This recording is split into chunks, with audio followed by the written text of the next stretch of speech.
بسم اللہ الرحمن الرحیم۔ ناظرین السلام علیکم، میں ہوں آپ کا میزبان صاحب شاکر وفاق دارالحکومت اسلام آباد سے کچھ تازہ ترین اطلاعات اور ہم اپنے آپ سے شیئر کرتے ہیں۔ بالآخر فیصلے کی گھڑی آن پہنچی۔ آج عدت کیس کا فیصلہ سنایا جائے گا اور عدت کیس میں ٹرائل مکمل ہو چکا، فیصلہ محفوظ ہو چکا۔ آج شاہ رخ ارجمند نے یہ فیصلہ سنانا ہے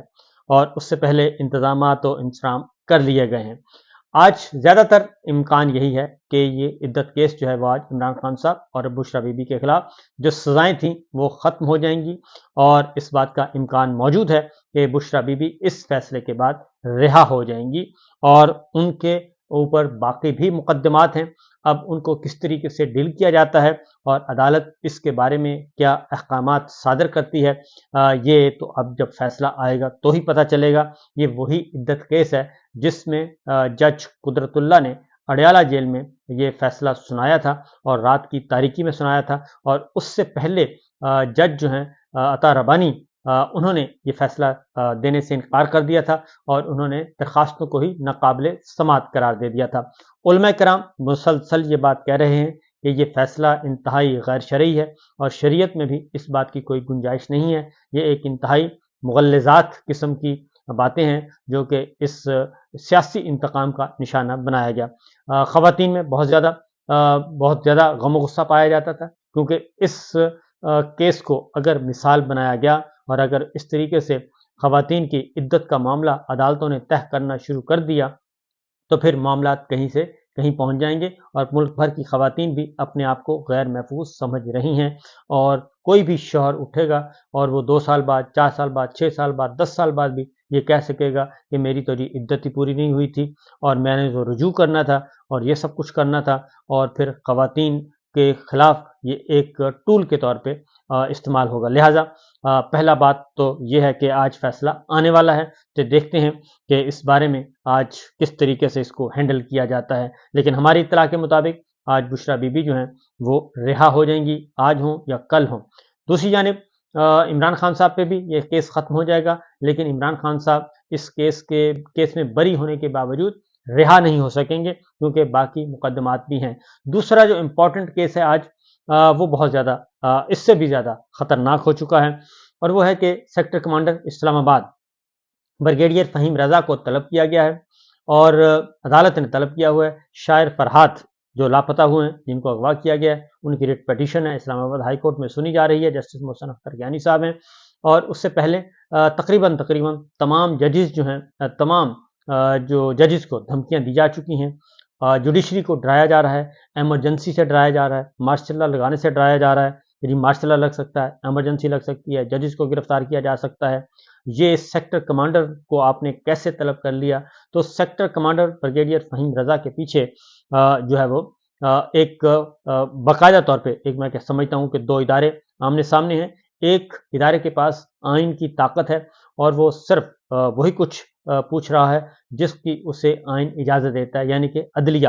اور اس میں بریگیڈیئر فہیم رضا کا سٹیٹمنٹ بھی ریکارڈ کرنے کا کہا تھا تفتیشی کو کہ ان کا بیان 161 کا 161 کا بیان بھی ریکارڈ کیا جائے کہ ان کے بارے میں۔ پھر اس میں اور بہت سارے سوالات پوچھے گئے ہیں، آئی ایس آئی کیسے کام کرتی ہے، ایم آئی کیسے کرتی ہے، آئی بی کیسے کرتی ہے، کیا ان کی کوئی ورکنگ کے بارے میں کوئی رولز بنے ہوئے ہیں، کوئی رولز، کوئی قواعد و ضوابط ہیں، کوئی کوڈ آف کنڈکٹ ہے، اور کتنے افسران کے خلاف اب تک کارروائی کی گئی اور کتنے افسران کو سزائیں دی گئیں، اور وہ اکاؤنٹیبلٹی کا ایک سسٹم جو انٹرنل، اس کے بارے میں پوچھا گیا ہے۔ بہت ساری چیزیں محسن اختر گیانی صاحب نے آرڈر کی ہوئی ہیں جن کا جواب آج سیکرٹری دفاع نے دینا ہے، اور سب سے امپورٹنٹ یہ ہے کہ سیکٹر کمانڈر اسلام آباد بریگیڈیئر فہیم رضا، ان کے بارے میں بات کرنی ہے جی، اور اس کے بارے میں کیا تفتیشی نے کیا 161 کا بیان قلمبند کیا یا نہیں کیا۔ اس سے پہلے جو پراکسیز ہیں، جو ماؤتھ پیس ہیں، ان کے ذریعے بہت زیادہ دھمکیاں دے دی گئیں، اور کل تو شہباز شریف صاحب نے بھی اپنی جو تقریر کی، خاص طور پہ جب ان سے صدارت چھینی گئی، ان کے بڑے بھائی نے صدارت چھینی، اور تو اس پہ انہوں نے جو تقریر کی اس میں بھی انہوں نے ججز کو کافی لتاڑا، اور جو لائک مائنڈ ججز تھے ان کی تعریف کی، اور جو سمجھتے تھے کہ جو ان کی بات نہیں مان رہے ان کو انہوں نے کالی بھیڑوں سے تشبیہ دی کہ کالی بھیڑیں ہیں عدلیہ میں۔ تو اس سے آپ اندازہ کر سکتے ہیں کہ یہ کتنے فرسٹریٹ ہیں۔ لہٰذا اس بات کا امکان موجود ہے کہ آج کوئی بڑا آرڈر آ سکتا ہے، اور اس کی وجہ یہ ہے کہ اٹارنی جنرل کی طرف سے ایک سفید پرچم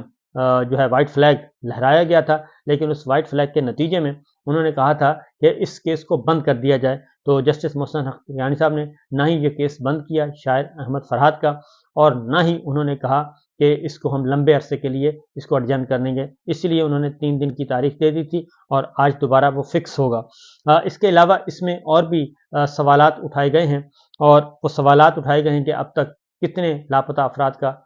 سراغ لگایا گیا، اور کتنے لاپتہ افراد میں ISI MI کے لوگوں کو شامل تفتیش کیا گیا۔ تو یہ غیر معمولی کیس ہے جو کہ بنتا جا رہا ہے، اسی لیے ججز کو دھمکیاں دی جا رہی ہیں، اور بہت زیادہ دی جا رہی ہیں، اور ایک خط بھی لکھوایا گیا ہے قاضی فائز صاحب کو، جس میں کہا گیا کہ جی جو پینڈنگ درخواستیں ہیں ججز کے خلاف، جو کہ 100% پولیٹیکل وکٹمائزیشن ہے، ان درخواستوں کا 100 درخواستیں ہیں ان کا فیصلہ کیا جائے، یعنی 100 درخواستوں کا مطلب ہے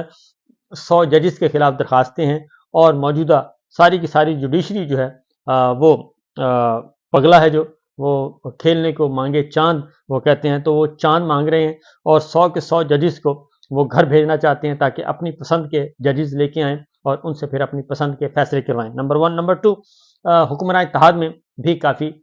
پریشانی پائی جاتی ہے، خاص طور پہ جو نیب آرڈیننس تبدیل کیا گیا ہے،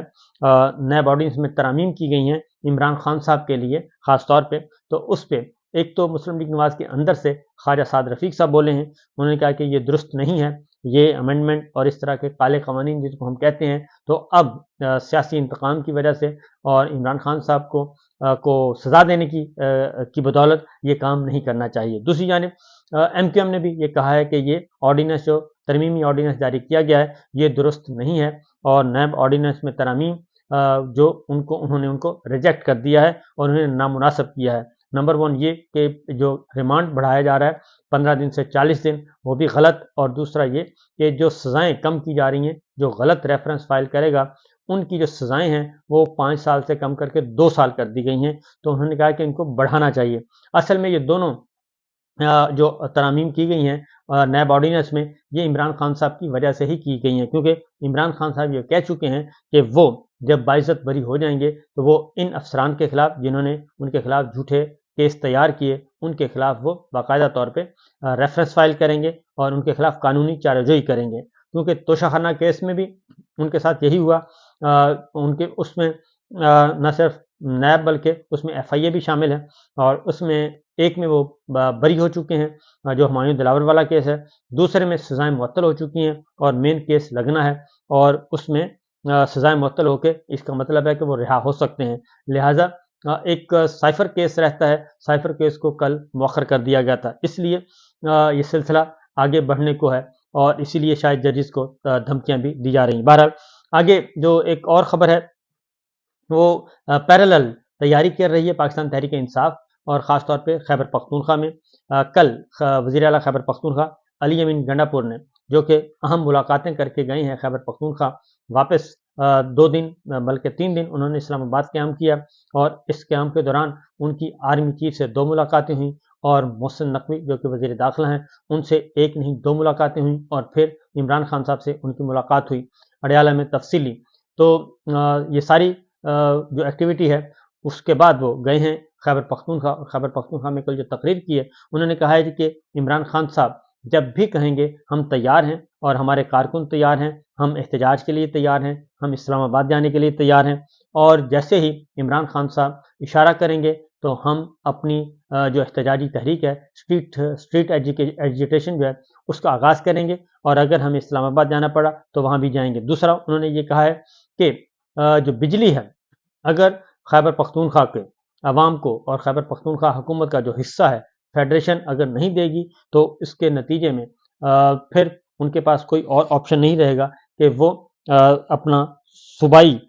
جو ہے اپنے صوبے کے چیف ایگزیکٹو کے طور پہ وہ اپنا اختیار استعمال کریں، اور استعمال کر کے